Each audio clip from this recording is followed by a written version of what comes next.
So we're going to talk about philia, love.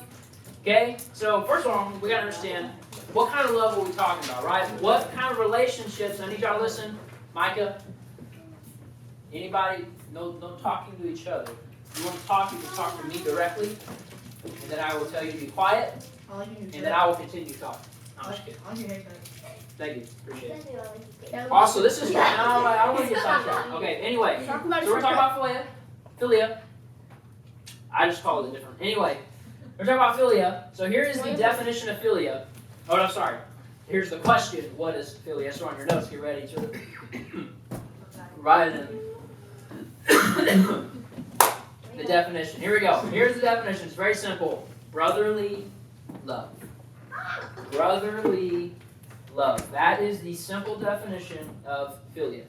Okay, now, last week we talked about a love type called storge. And what kind of love is storge? You don't have to have the exact definition, but what is the type of relationship associated with it? Your parents, your family, your siblings, right? You're going to talk, but this says brotherly love. Isn't this the same thing? No, because what we're talking about, is a love that is between friends. Okay, so these are the kinds of relationships that philia is talking about. So it's talking about your friends, your homies, your sisters. There's also, you can consider your neighbors. Sometimes, maybe you're friendly with those that you live next to or around. They're kind of be like your friends as well. But really, the emphasis is more also on friends, right? Your friends. Those that you do life with, those that you enjoy, different activities and hobbies with, all right? So these are the two main relationships, the emphasis on your friendship, on your homies, okay? So now, have you guys ever heard of the city named Philadelphia? Yes. Do y'all know what the nickname for the city is? Philly. The city of brotherly love. Oh. Okay, that's because it's named after Philia. Philia fish. Philadelphia. Okay, that's the idea there, is that their name is based off of the Greek word for brotherly love. So it's called the city of brotherly love. Yes, the abbreviated name for Philadelphia is Philly. Yeah. But what do you call it? The tagline, the motto is the city of brotherly love. But that's where that comes from. Do we have a motto? Okay, so now that was pretty easy. But we need to talk about why philia. Which one sounds better? I want to take a vote. If you prefer pronouncing being philia, raise your hand. Filet of fish. Filet of fish. Okay, what Charles is? Filet of fish. Filet of fish. If you prefer it being pronounced philia, raise your hand. No, I have a different thing. I don't care. I like to be Okay, what's your thing? You put why storge in the point. Yeah, I like it. Oh, well then I forgot to say that. That's my bad. So, That's my bad. It's just an error in my notes. Hey, I'm a human. I make mistakes. I didn't proofread it, so if it sounds off, then it is what it is. Okay, but we're gonna talk about why. I'll say philia, since that was the preferred one. Okay, so there's three different reasons of why it's so important. We're gonna go over those three. Here is the first reason. It creates friendship. Okay. Philia is the foundation. It is the type of love that leads to friendships. Without philia, there is no such thing as a friendship, right? There's just strangers. There's just people who you see walking around you and you have no connection or relationship with them. And so I have a few things I want to say about friendship here. First of all, friendship is a pure and simple love based on common interests, okay? So you think about, for instance, if you're romantically interested in someone, right? There's a little bit of an effort to get that kind of love going between each other, right? You have to really be sweet to them, really fluff out your feathers, so to speak, and make yourself attractive. Then you start hanging out with them. You start sharing all these intimate details about what your interests are, your future. You get to see if you're compatible, and then if you're a guy, you gotta really, swoon her. You gotta make her feel loved, and then if you're the woman, you gotta flirt with the guy, and it's just like there's a lot of work involved, right? We know that. It's pretty complicated too. It gets messy sometimes, but with friendship can be very, very simple. Because I want you guys to think for a second of all the friends that you have. Think about how that friendship started. if you were to look at all your friends and say how they started, you could probably pinpoint most of them started over some common thing that you guys were both interested in. You think about maybe a video game, maybe sports. Maybe you met some of your friends on a sports team. It was that common interest in whatever sport you were playing that brought you guys together. Maybe it was church, that common interest of being in church and being in a youth group. That is how I met mine. Yeah. So we can think of almost every friend that you have, there was probably some common interest that you had that started that friendship. Some hobby, some interest, some movie, some TV show, right? There's something that you guys had in common that let you guys know, oh, you like that too? Oh, snap, you like Pokemon too? Let's go trade Pokemon cards at the lunch table. That wasn't me. I never got into Pokemon, but I've seen friendships built on Pokemon. And nowadays, a lot of times, especially for my guys in here, y'all know, you got your homies that you met online playing Fortnite and Call of Duty. You got friends online, you hit them up. You've never met them in real life. But because y'all met over playing video games, now you've developed friendships from that. And maybe for some of our girls in here, maybe, hey, I can probably count on more fingers than I should be able to people that I know where they ended up in dating relationships that started as a friendship from somebody they met on Snapchat or Instagram. All right, I've seen that too. Not that that's the best thing in the world, but hey, you know what? Well, my point is, friendship itself can start over just a simple common interest, and that's usually where it starts from. It's very pure. Now listen, I don't want to go back. It's simple, right? There's not a lot of complicated layers to it or levels to it. It's just, hey, I like you, you like me. We have this hobby that we like to do. Let's do it together. Let's hang out and chill. That's how a lot of friendships start. But now here's the next thing you need to know. We need friends in order to fellowship. Now, the word fellowship is found in the Bible quite a bit, where it talks about this. The word fellowship just means a gathering of people together in a place to share, right? So fellowship is merely hanging out with people.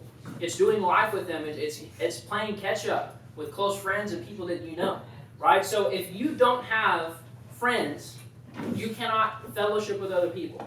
And as a Christian fellowship specifically is very, very important for us, right? We need to be able to meet in church, in person, to learn about the Word of God, to talk about each other's lives, to share things, to have prayer, to hang out, to play games. We need that fellowship as Christians. But you cannot have fellowship with people that you're not friends with. People who are just strangers to you, right? Imagine if you did not have a single friend in life. Now some of you think, I can't imagine. That's me right now. I don't trust anybody, right? But here's the deal. You need friends. Believe it or not. Believe it or not. You need friends in order to have a healthy social life. Okay? You need friends. You need friends who have common interests with you. You need friends who share the same faith as you. You need friends who share a similar idea for what life is about. Otherwise, you can't have fellowship. Right? You can't have that coming together, that hanging out. You can't have that sharing of needs and getting help and receiving help, right? You need fellowship. But here's the problem that I see today. In today's world, especially with you guys, I know like social media and video games are huge ways of connecting with people that you would have never met otherwise. I will tell you this, when I was growing up, I still had video games. I still had, at the time, Instagram was just getting started when I was y'all's age, so it was like kind of a new thing, believe it or not. It's not that old. I'm not that old, don't you dare say it.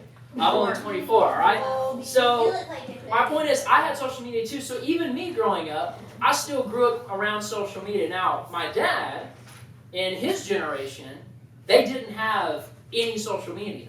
And believe it or not, most of them didn't even have phones at all until they were like adults. So for them, friendships were all based on meeting people in real life that have common interest in getting to know them. Every single friend that they had. There was not a single person they were friends with that they have never met in real life. But in today's world, it's different. Because we can meet people all over the place. Online, video games, social media, Snapchat, the internet, live stream, Twitch stream, you name it. There's so many ways to meet people that you would never get a chance to meet in real life, right? But here's the problem, is a lot of people in y'all's generation are preferring online friendships to real life ones. And when you look at the statistics and polls that have been done on y'all's generation, not like you specifically in the room, but y'all's generation, there's been polls and research done that says that y'all's generation claims to feel the most lonely and to have less friends than any other generation before you guys. You feel like you have less friends and are generally feel more lonely than any other generation before you. Now the question is, why is that the case? Why does Gen Z feel that way? Again, you may say that that applies to you, but a lot of Gen Z feels that way. And I've seen it, and I've talked with some of you guys. I know how life can feel sometimes, right?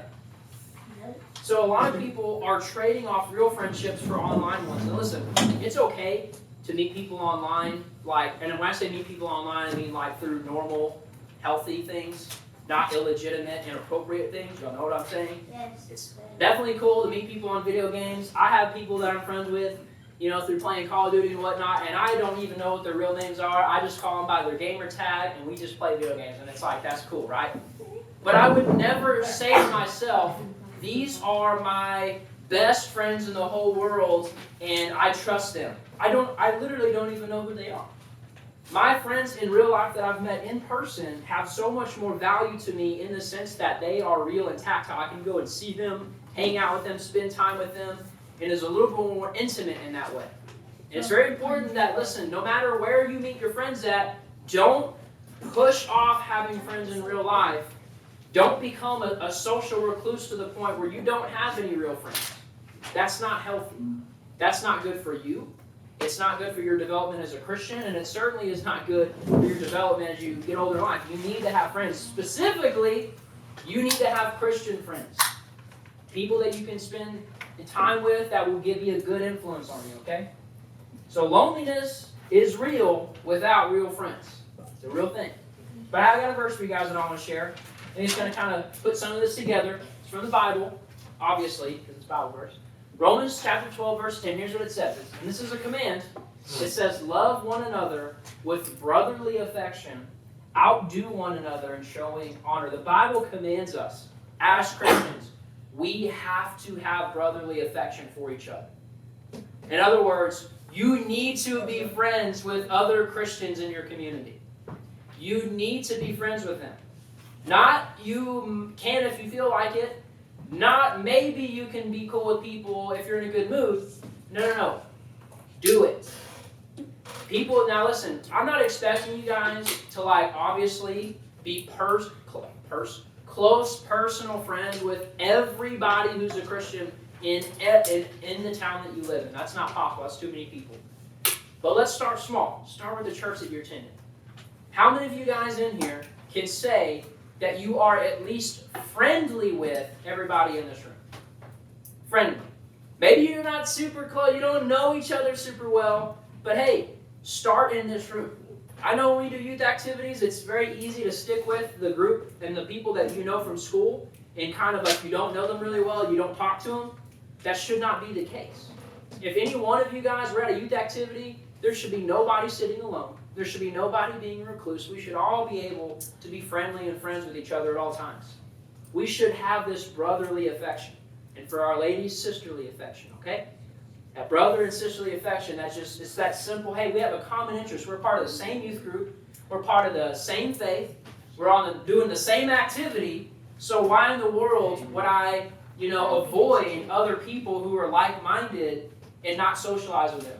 You need each other. Whether you believe it or not, you can say, I don't need anybody, Tyler. I am an introvert, and I don't need nobody, and everybody else is dumb, and and that's it. And all I need to do is come to church and listen and take notes, and I don't even make friends. I promise you, listen, if you will do what the Bible commands and love each other with brotherly affection, go out of your way. If we ever have new kids coming to this youth group, right, and they don't know a single person in here, I better see y'all going in and announcing yourself, saying, hey, I'm so-and-so. Nice to have you. Come sit next to me. Don't push people out of the circles you make for yourself. We should all, We know you. listen. It didn't say like them, it said love them. Love them with Philia. Love them with To be Philia. honest, if any of y'all were in that position, Hey, if y'all, y'all came to a new place, It's the worst thing in McDonald's. y'all, come on, listen. if y'all came going to a new place and didn't know anyone, and everyone had their own clique and no one talked to you, would you feel loved? I would never come back. You wouldn't want to come back. So we shouldn't treat new people like that either. Yeah. It's not, because don't just think about yourself. Well, what if I'm nervous and I'm scared of like introducing myself? Listen, I promise you that person is way more terrified and nervous than you are. Yes. If for no other reason, do it out of a love and care for that person and stop thinking about yourself for 5 seconds. Because I promise you, you introducing yourself to new people that come in this youth group means way more to them than it does to you. And even if it's So something put as yourself simple, in the background and serve somebody else. It means a lot to them. and even if it's something as simple as inviting someone to sit next to you. Yeah. Like you're English. But I don't want to see anybody feeling excluded in our youth group. Y'all Ever. sound like one of those commercials from Cartoon Network.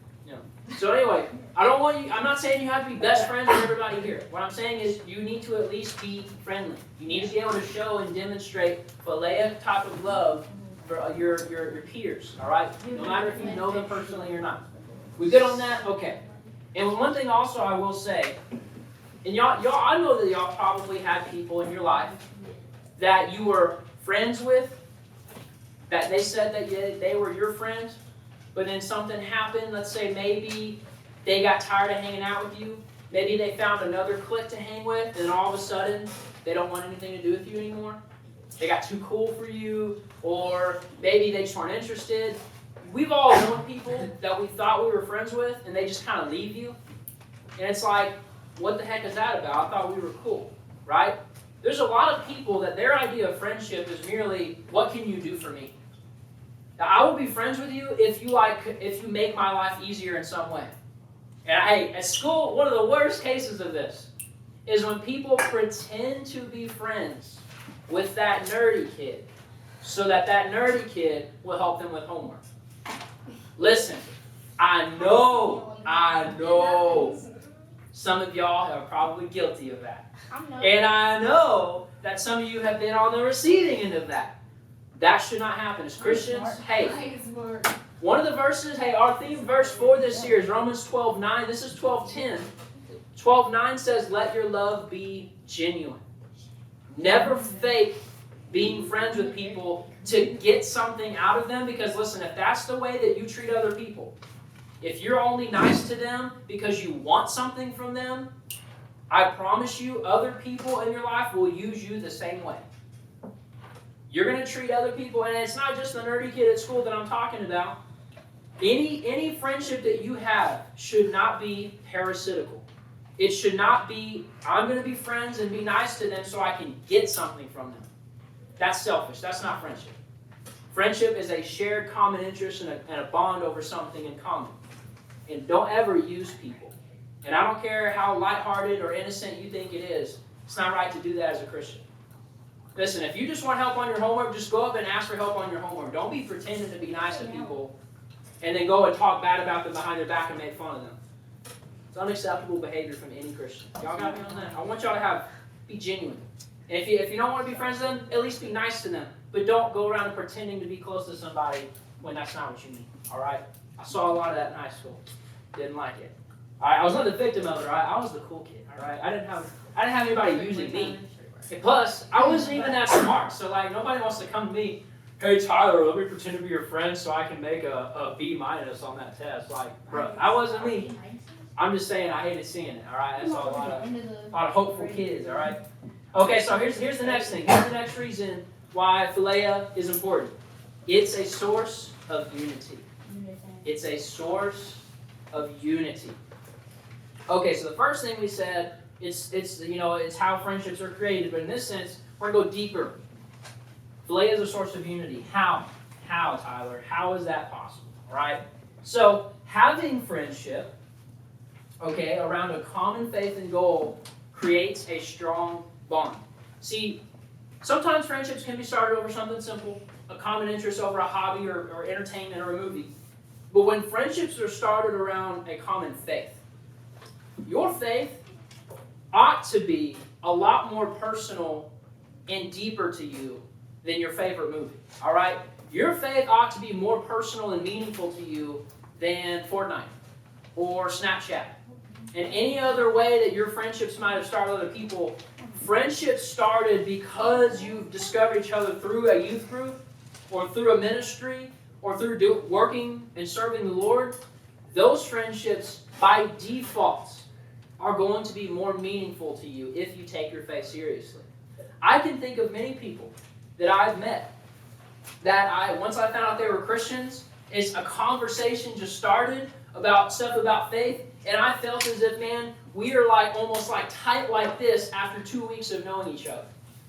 I've never had that with friends that I met playing baseball or a sport. I'm not saying I've never had any close friends outside of church, because that wouldn't be accurate. What I'm saying is, but friendships that I've had that started over my faith grew faster than any friendships started over anything else. Because it was more meaningful. There's this common passion for Jesus. And when you bring two people together, and they're serving together, they're in youth group together, they're going to youth activities together, there's a bond in that relationship that is stronger than a bond between the sports team, than a bond between your friends at school, than a bond between your friends for whatever other means. And it's just there. It's just natural. I'll make sure I don't lose my notes. And so another thing about this, I don't know if you guys seen this or you've experienced it. I know I have. When I was in youth group, one of the biggest and most important reminders for me of the importance of having Christian friends and having that strong bond was always church camp for me. Hey, Mike, y'all stop touching each other. No footsies. All right, That's strange. All right. So when I went to church camp, all right, one of the coolest things that I always experienced, almost every year that I went, there would be somebody new who's never been to the youth group before, or even if, and not necessarily that they weren't a Christian, but maybe they went to another church and a friend invited them to come to this camp. And there would be people that I would become friends with at church camp, from other churches, from our church, you name it. And those are some of the closest friendships that I still have to this day. It's people that I met serving Jesus, worshiping Jesus at church camp. People that I would have never met anywhere else but here, serving together. And that bond, that energy from camp is contagious, man. When you get some people who are serious about their faith and are there and they're at camp and are there at youth ministry events for the right reasons, and you're both getting excited, it's this constant hyping each other up that happens. When you have a group of Christian friends like that, when you have a youth group like that, that energy, that passion is contagious. And when everybody's on that same wavelength, dude, it's amazing. Some of y'all have been to youth camp. Y'all have seen that when we worship together. At the beginning of the week, everybody's usually real quiet. Nobody's putting their hands up. Even if it's your favorite worship song, you're just nervous because you're at camp. All these people are here. But by the end of the week, man, everybody's just like, crying. It gets all exciting.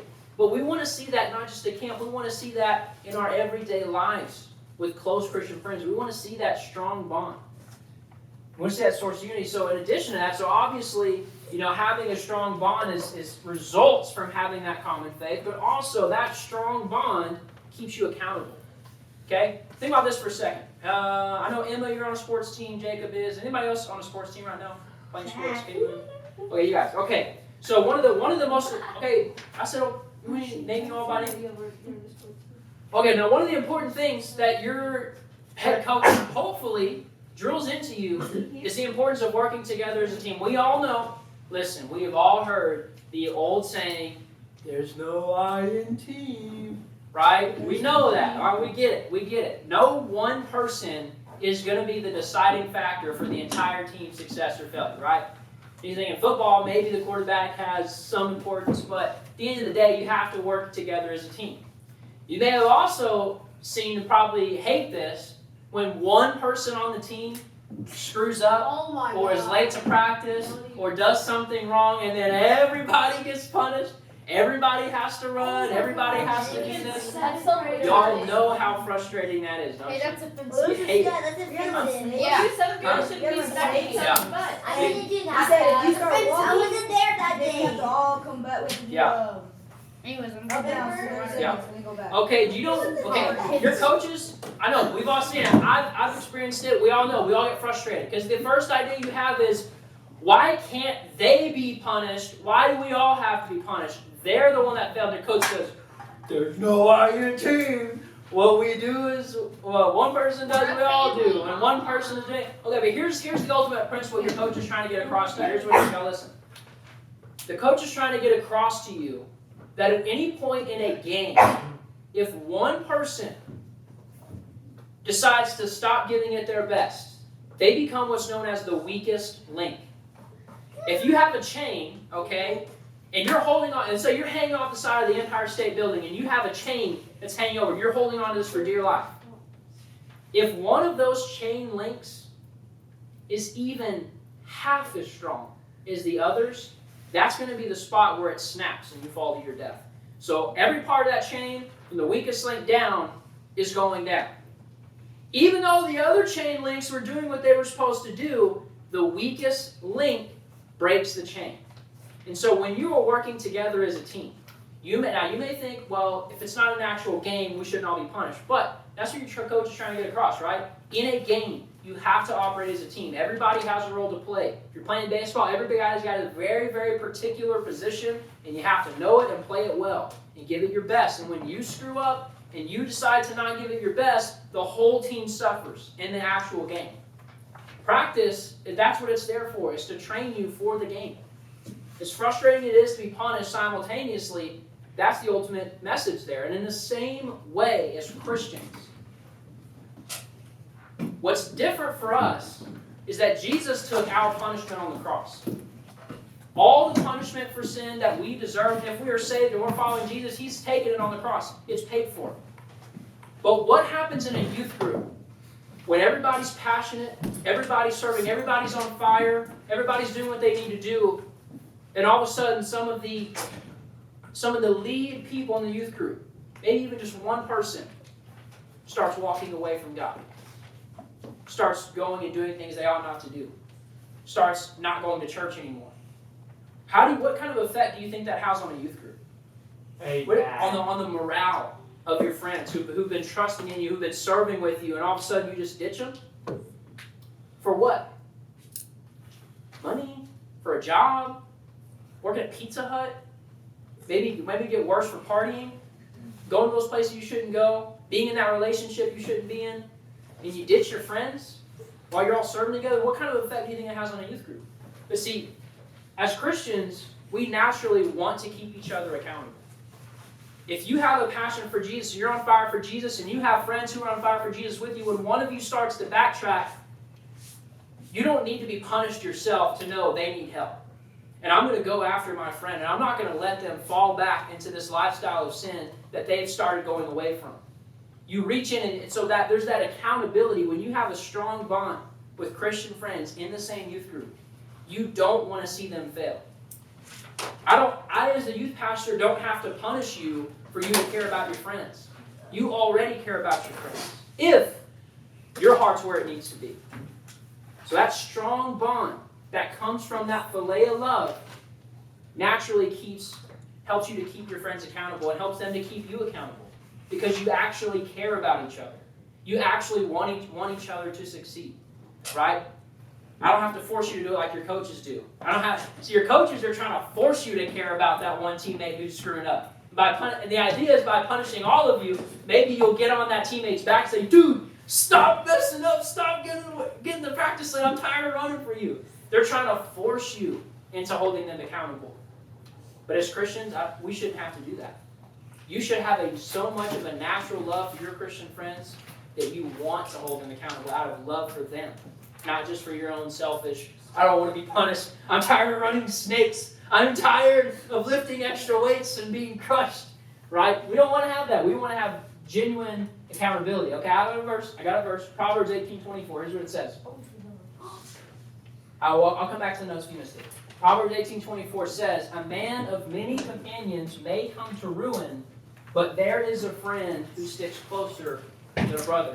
And just to clarify, it's not saying that if you have a lot of companions or friends that there's something wrong with that.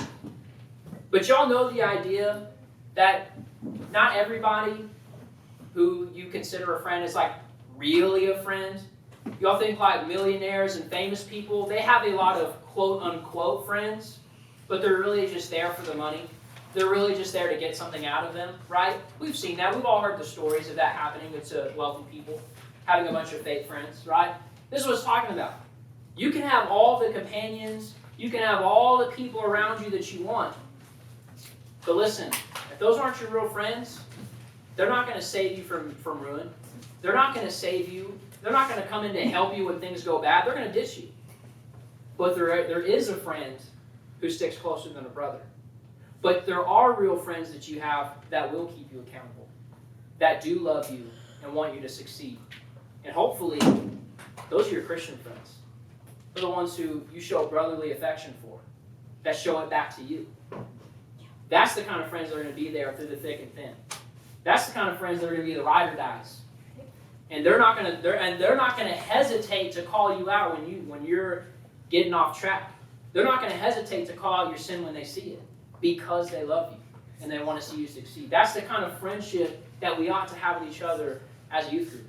That's such a deep care that you might as well be that person's brother because of how close you are to them, right? We ought to have that with some Christian friends. We ought to be able to have some people that we can go to in these hard times. Okay, did anybody miss anything on this slide? Yes. Can you fill in? Okay.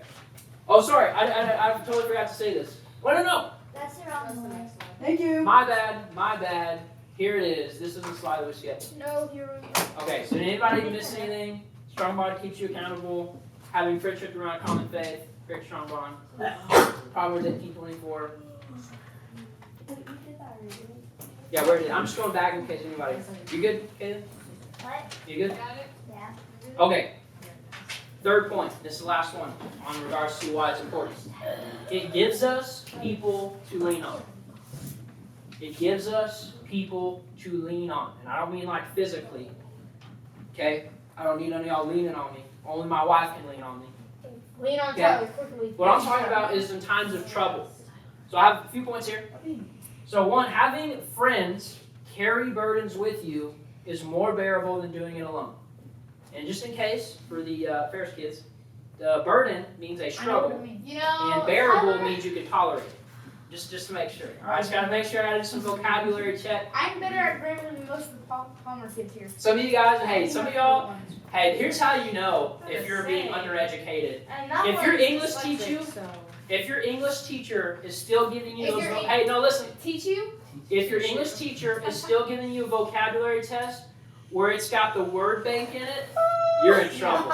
You're in trouble. Yeah. You're still at an elementary Mine's literally vocabulary. high school. Match the word with the Wait, did definition. you go to high school? Dude, we still do I'm that. lining y'all up tonight. I know some of y'all still do We that. still do that. Well, You you do it. I said seventh grade. I'm talking about like the high schoolers. The high schoolers are still doing that. Is there any more science? I'm smart. I'm Okay, anyway, we're gonna get back to it. Y'all listen.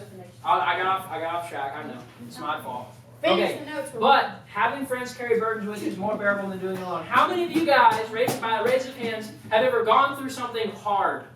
Raise your hand. Yeah. Jaren, you've never gone through anything hard? Yes, Have you you gone have. through anything hard in He's being life? branded. That should be everybody in here. Okay, now put your hands up. Put your hands down. Okay, that should be everybody. Okay, now answer the second question. Is it easier when you have people to help you when you're going through something hard? Yes or no? Yes. Yeah. Yes. Depends. Okay, depends. Mike is like, the thing is, I'm Batman, and I don't need nobody. When I'm going through something hard, I just cry in my Batcave. No. Okay. But I'm talking about when you're struggling with something that has taken a toll on you. And let's be a little bit real. You lost a family member, a parent, a grandparent. Maybe when you have a breakup, and I know I can tease y'all, but breakups can take a toll on you. When you really cared about that person and they broke your heart, hey, listen, that hurt can be real. All right, some of y'all are a little dramatic, but hey, sometimes it's real, right? What about when you have a really big fight, right, with your best friend? What about if you've ever struggled with the drug addiction before? Or you have a family that is struggling with the drug addiction and they take their problems out on you. There's some heavy stuff that you guys might deal with in life. Maybe you have already. Okay? Having friends there beside you during those hard times makes all the difference. It is so much easier to have close friends who are willing to sit there and cry alongside you, pray alongside you, and encourage you in your hard times. You need friends for that. I know sometimes with guys in particular, we have this thing where we kind of have this mentality like, at the end of the day, I'm going to be fine. I don't need any help with this. I'm good, right? We try to tough ourselves through it. Now, there is a certain value, right, in being tough as a man, right, and not giving and having an emotional breakdown every time something doesn't go your way, right? You ought to have emotional maturity. But the idea, and maybe some of our girls in here, maybe this is you too. I don't need any help. I'm just going to suck it up. I'm not going to think about it. If I have a problem, I'm just going to pretend it doesn't exist. Because that's how, listen, you cannot deal with problems by ignoring them and refusing to address them. You need close friends who can come alongside you, talk with you about it, and support you. That's what you need. You need people to share what you're going through with. You need people that you can be a little bit emotionally vulnerable with that aren't going to make fun of you and use it against you. And let me just say for my men in here, if you don't have at least one bro that if you were really going through it and you could cry in front of them and they wouldn't make fun of you, if you don't have at least one bro like that, you don't have any real bros. I'm being serious. Now listen, I get it. I don't like crying either. Literally, I'm not kidding. Shay has never seen me cry. I have cried before, but it is rare. All right? That I went through some of my hardest battles before I ever met Shay, so that's where I got my crying done. All right? So now I'm so far, I'm just like, I'm good. But I promise you this. Listen, I promise you this. If I was to ever lose a child, I'm not going to pretend to be strong. I am strong. I'm not going to pretend that I'm not hurt by that. That's what I meant to say. I'm not going to pretend that I'm strong. I am strong. But I'm not going to pretend that it doesn't hurt me or affect me. Right? There are times in life when you need to be vulnerable with people. You need to be honest with them about what you're going through so that they can help you. That's what friends are for, right there. Your lowest times is when you need Philia the most. That's when you need close friends. And I promise you, all the times you've heard people say, I don't need any friends. I'm going to do it on my own. Be my own man, be my own woman. And I don't need anybody. I promise you, when those people go through something hard, they desperately wish they had close friends they could go to. They could call, they could talk with, they get help from, advice from.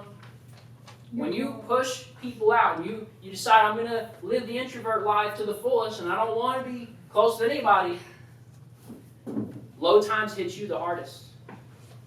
Loneliness makes those things worse. Again, I'm not saying you have to have 10 million and one friends. You can keep a small circle, but at least have a circle. Okay, I got a verse for this. Ecclesiastes 4, 9 through 12. I want you guys to listen to this. I want you guys to listen from the Bible. So pay more attention to this than when you do when I'm talking. It says, 2 are better than 1 because they have a good reward for their toil. It means work. For if they fall, one will lift up his fellow. But woe to him who is alone when he falls and has not another to lift him up. Again, if 2 lie together, they keep warm. But how can one keep warm alone? And though a man might prevail against one who is alone, 2 will withstand him. A threefold cord is not quickly broken.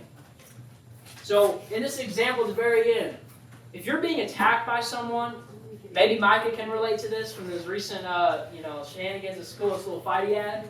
If somebody attacks you, I hope that you have your homies, your sisters, that they would be right there to back you up. Make sure that you're not going to be hurt. That's what this is talking about. If you're on your own, you truly want to do this lone wolf thing, and you don't need anybody, when you're attacked, you got no one there to back you up. You got no one there to support you. All right? Now, I'm not saying that I expect all of you guys to be physically attacked by somebody else, but hey, that's a real life example. It's a practical thing. Like, I would rather be around my friends and have them to back me up than be alone, right? So it says, a threefold cord is not quickly broken. A threefold cord. Okay, here's going to be a very simple question. How many of you guys have seen a rope before? Surely everybody. You see it. Okay, so normally, most ropes, especially the thick ones, they're going to be made up of 3 strands, 3 thick strands, and they're going to be coiled around each other, right, in that pattern. So if you've ever unraveled a rope before, which is probably every man in here, just because you like destroying things. If you ever unravel a rope, you know you have to basically untwist it, and it usually comes out in 3 strands. The thick ones, the really big, thick ropes. You cannot just pull those apart. Okay, the idea that you're just going to like rip a rope in half ain't happening. Okay, you may be able to take a few strands of hair and pull it apart. You may be able to take, even if you're super strong and smart, you may know how to rip a phone book in half. You ain't ripping apart a three-folded rope. Why? It ain't happening. Why? Because it's strong. Physics. Because I'm Physics. So basically, what physics is saying, it's better to have more than one in any situation in life.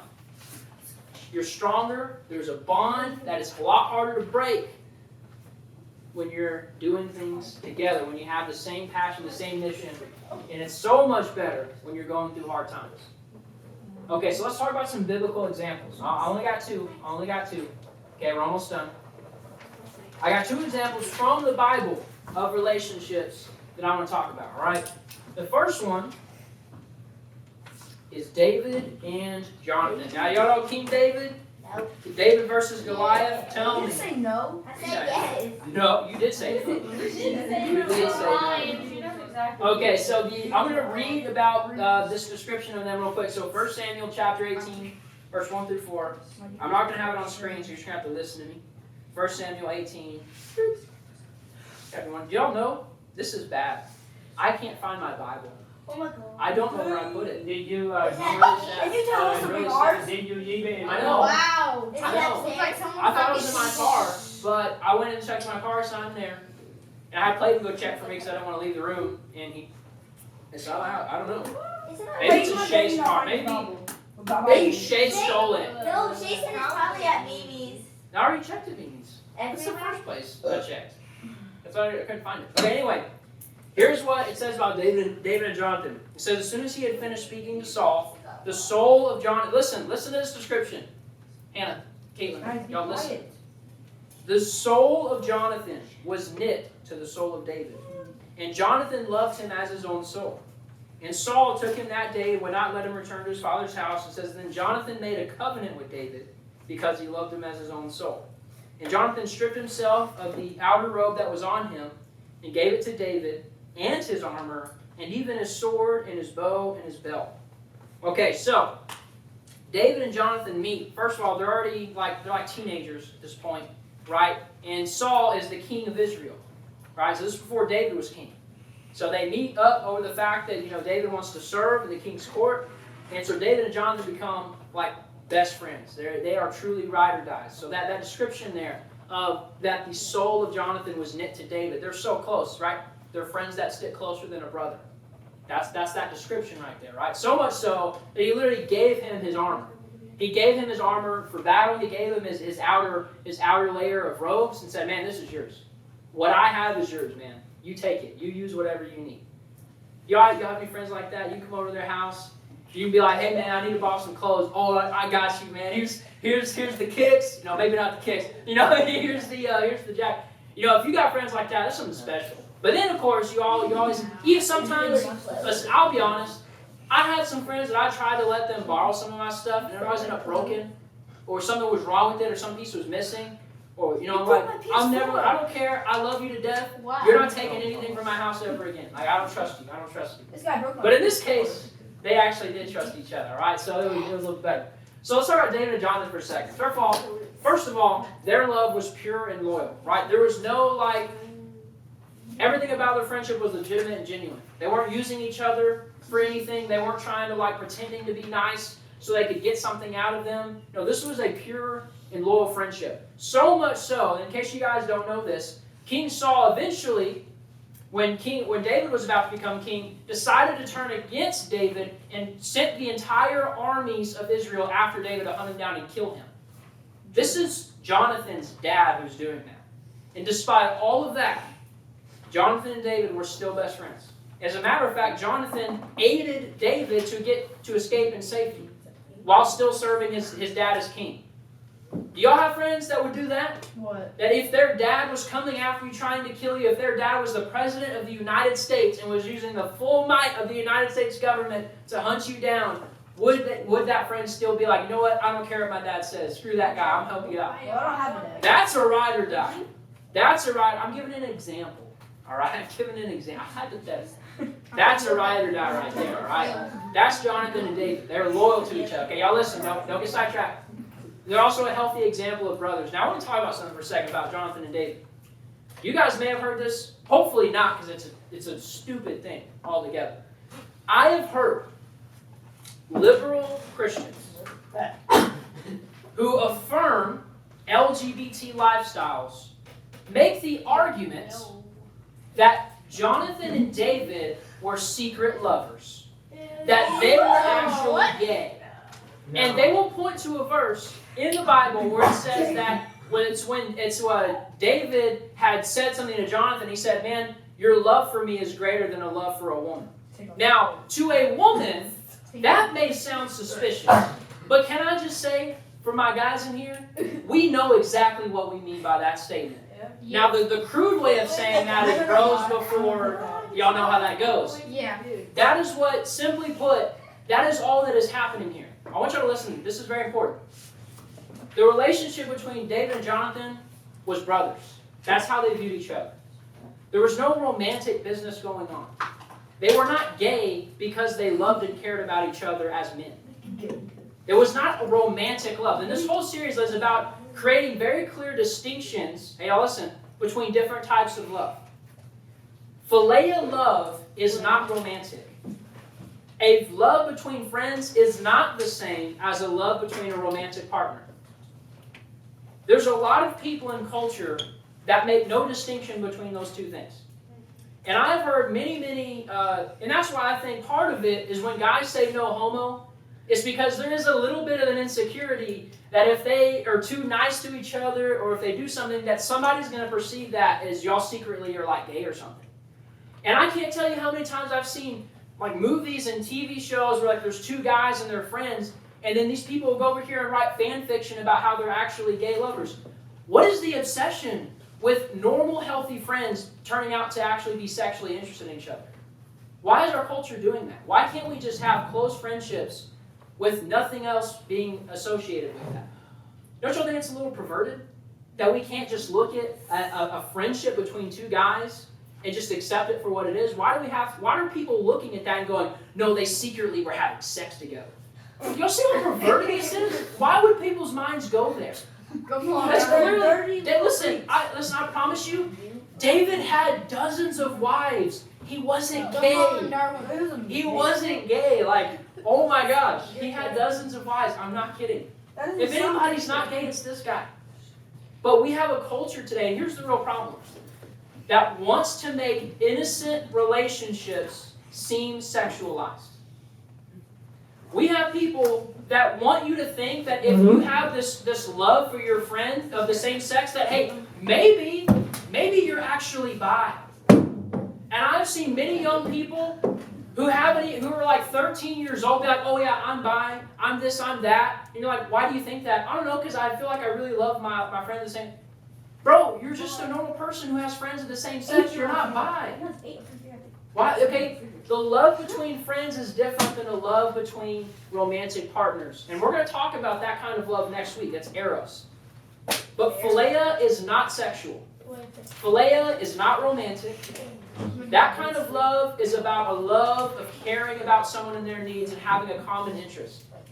Friendship is not a romantic relationship. So if you have sexual feelings for someone, that is not philia. That is eros. This is philia, not eros. Y'all get what I'm saying? There's a very clear boundary. And don't let people confuse you. Don't let what our culture talks about love and relationships and LGBT confuse you and make you think you're something that you're not just because you love your homies and kiss them goodnight, all right? There's nothing wrong with that. It's also my gay kid soccer. Okay. Let's be fair. There are some things you can do that are definitely gay no matter what you are. All right, but for guys, and girls as well, listen, your love for your friends, supporting them, caring for them, okay, that does not make you bi. There's nothing funny. And don't let people be perverted and try to tell you anything about, well, maybe y'all secretly do. You don't. They're your friends. Don't let people be perverted like that. That's wrong. All right? Okay, so that's David and Jonathan. I got my last example. Jesus and the disciples. Jesus and the disciples. So let me read what Jesus says to his disciples. Y'all know Jesus himself demonstrated philia towards us. So we're going to see that. Okay. John chapter 15, verses 12 through 15. Cast it.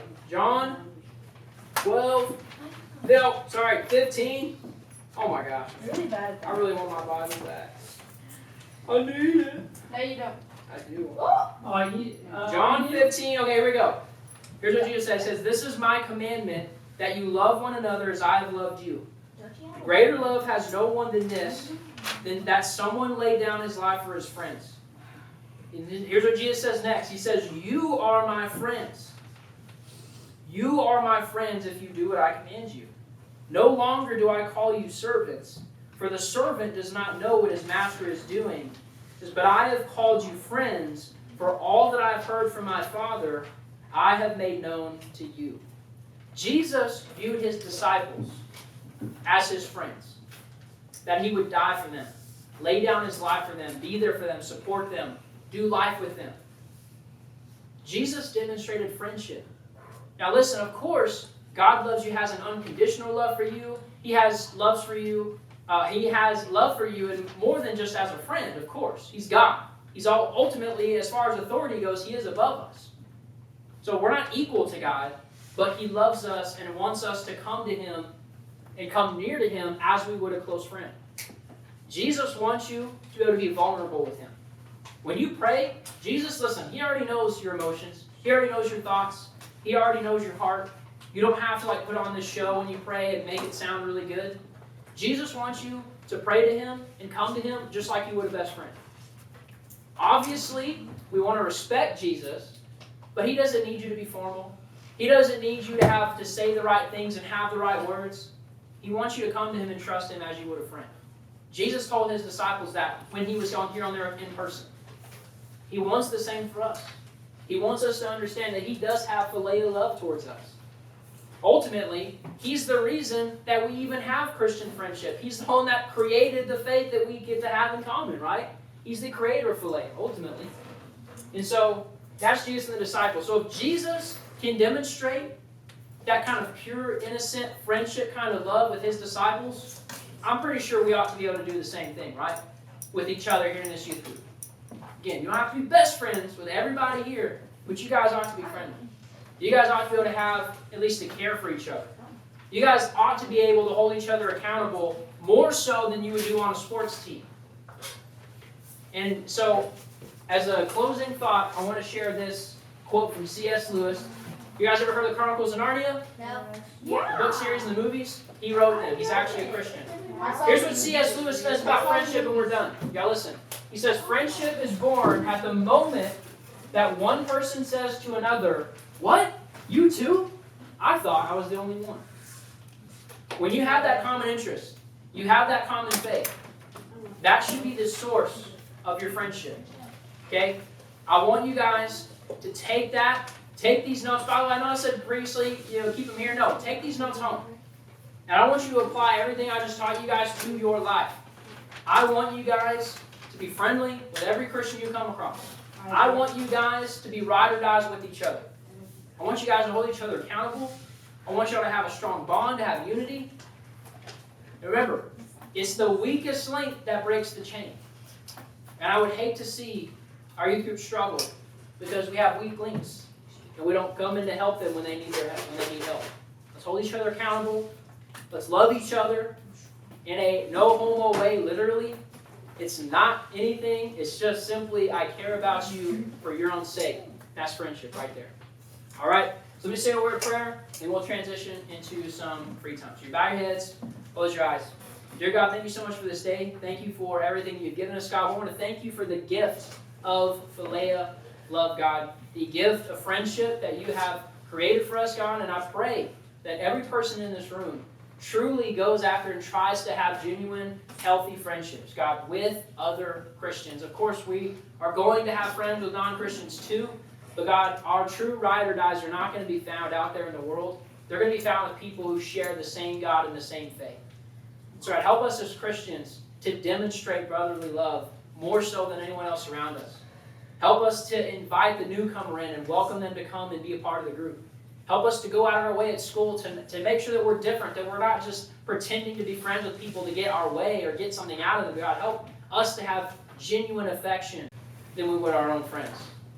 And God, help us to remember these things, keep close to our heart. In Jesus' name, amen.